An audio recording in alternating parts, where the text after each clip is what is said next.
Like 5,000 likes to this video, we will upload more patriotic news. Thank you. President Donald Trump just awarded a 71-year-old veteran. His words were so emotional. President Donald Trump just awarded the 71-year-old Vietnam War veteran Army Medic SBC James McCloughan with the Medal of Honor. McCloughan fought in the Battle of Huon Hill in 1969 when he was 23 years old. He had been seriously wounded when he went to the kill zone to help 10 other soldiers. And now he has been awarded for his bravery. When James McCloughan was wounded, his captain told him to leave the battlefield to seek treatment, but, he said, he knew me enough to know that I wasn't going. McCloughan not only managed to save 10 fellow soldiers, but he also succeeded to take out an enemy RPG position with a grenade. He did all that with severe injury. The White House stated, he voluntarily risked his life on 9 separate occasions to rescue wounded and disoriented comrades. He suffered wounds from shrapnel and small arms fire on 3 separate occasions, but refused medical evacuation to stay with his unit, and continued to brave enemy fire to rescue, treat, and defend wounded Americans. McCloughan was also honored with the Combat Medical Badge, 2 Bronze Stars, the U.S. Army Valorous Unit Citation, the National Defense Medal, and 2 Purple Hearts. President Trump gave a speech about McCloughan's contribution and sacrifice, stating, "Today 320 million grateful American hearts. Private McCloughan carries one immortal title, and that title is Hero." Trump added, "We thank you for what you did for all of us."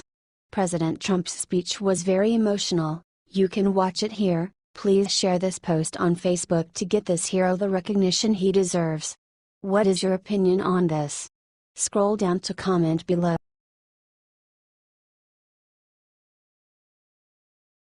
Are there really 15,000 trainees in the U.S. military? Fact check reveals the truth. Democrats and their allies in the mainstream media love to throw around made-up numbers and statistics to prove their case. But today it's easier than ever to expose them as liars and hypocrites. When Trump announced that he'd no longer allow transgendered people to serve in the U.S. military, Representative Mark Takano, D. California, tweeted that the president had directly assaulted no fewer than 15,000 of our soldiers. That sounds like a big number. Which in itself would seem odd, given that, despite the enormous amount of noise they and their supporters make, transgendered people make up a minuscule percentage of our population. The media wasn't about to let healthy skepticism get in the way, and ran fast and hard with Takano's made-up figure. A Daily Caller fact check revealed that the 15,000 number was a mere estimate based on a 2014 survey of the general public. One of the questions on the survey was, have you ever been a member of the armed forces?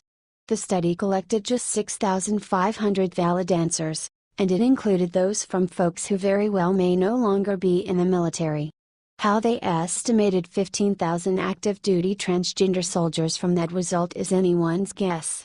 A somewhat more reliable study by the Rand Corporation took estimates from numerous studies and other data to arrive at a figure of just 1,510 active duty transgender soldiers in the U.S. military.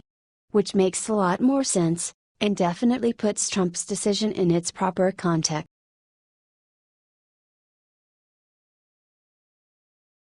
Just infamous and caught selling secrets to our enemies, America now in danger. The biggest national security scandal of our generation is currently unfolding and the media is suspiciously silent on the issue. That's because it leads back to the Democrats, and the fake journalists on CNN don't want to incriminate their liberal pals. Imran Ewan, a former IT aide for Congresswoman Debbie Wasserman Schultz, DFL, is his major trouble. On Fox Business's Varney and CO program, Judge Andrew Napolitano commented, he was arrested for some financial crime. That's the tip of the iceberg. The real crime against him was that he had contact. He had access to emails of every member of Congress and he sold what he found in there. What did he sell and to whom did he sell it? That's what the FBI wants to know. This may be a very, very serious national security investigation. Imran Ewan was employed by Wasserman Schultz when she first was elected to Congress in 2004. She also got him, his 2 brothers, and his wife work with other Democrat members of Congress. These shady Muslims were making bank. Just look at what they were being paid to get their hands all over American information. Imran Awan made $164,600 from congressional Democrats in 2016. His wife made over $168,000. Imran's two brothers, Jamal and Abid, made $157,350 and $160,943 respectively. That's a lot of money, and that's not even counting what they made from selling America's secrets to the highest bidder. That's where the real cash was. Eventually, their illicit activities were discovered. It's why the Awan brothers were fired back in February, reports the Daily Caller. They were hacking congressional computer networks and caught red-handed. Most congressional Democrats immediately fired them.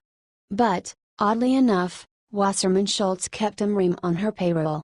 When he was arrested for bank fraud while trying to flee to Pakistan, he was found to be still receiving money from the Florida congresswoman. Apparently, Wasserman Schultz intended to keep paying Imran while he was in Pakistan. Why? What reason could she have to employ him once he was out of the country, and had been stripped of access to congressional computer networks? The answer is simple: Wasserman Schultz was complicit in Awan's sale of U.S. intelligence. Judge Andrew Napolitano puts it clearly: the real crime against him was that he had access to emails of every member of Congress, and he sold what he found in there. What did he sell, and to whom did he sell it? That's what the FBI wants to know. What Awan accessed in the emails of congressional Democrats, we can only guess. Let's pray they didn't get high-level national security information. The last thing our country needs is our defense information in the hands of ISIS or North Korea.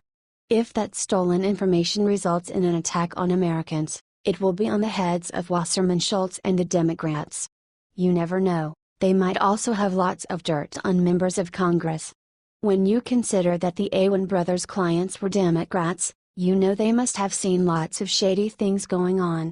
Will foreign powers use that information to further blackmail our politicians into pursuing anti-American policies? This is a huge story with dire consequences for America. But the mainstream media isn't covering it. We need all patriotic Americans to spread the word of this scandal. Get the truth out there.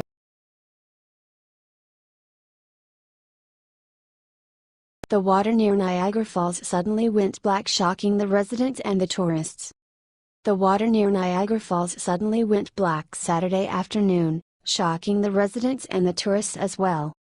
The first person who noticed and reported the incident was Pat Proctor, vice president of Rainbow Air Incorporated that offers helicopter tours over the falls. "I was just praying it wasn't an oil leak," Proctor stated.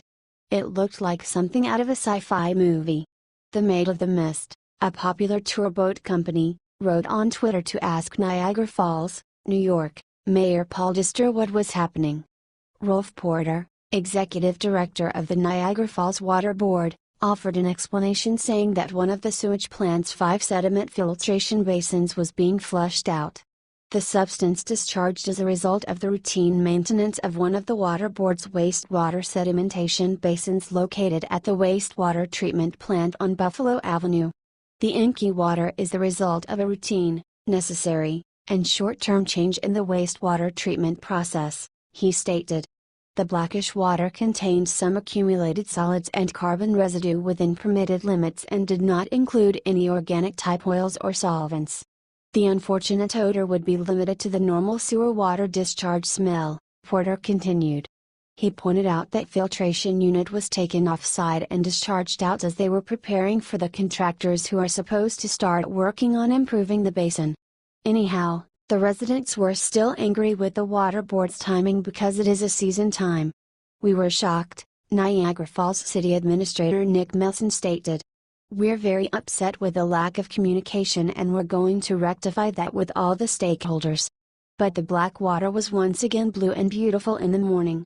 The water board issued an apology for distressing the residents and said that in the future the residents will be noted about matters like this. Please share this post on Facebook with your thoughts. What is your opinion on this? Scroll down to comment below.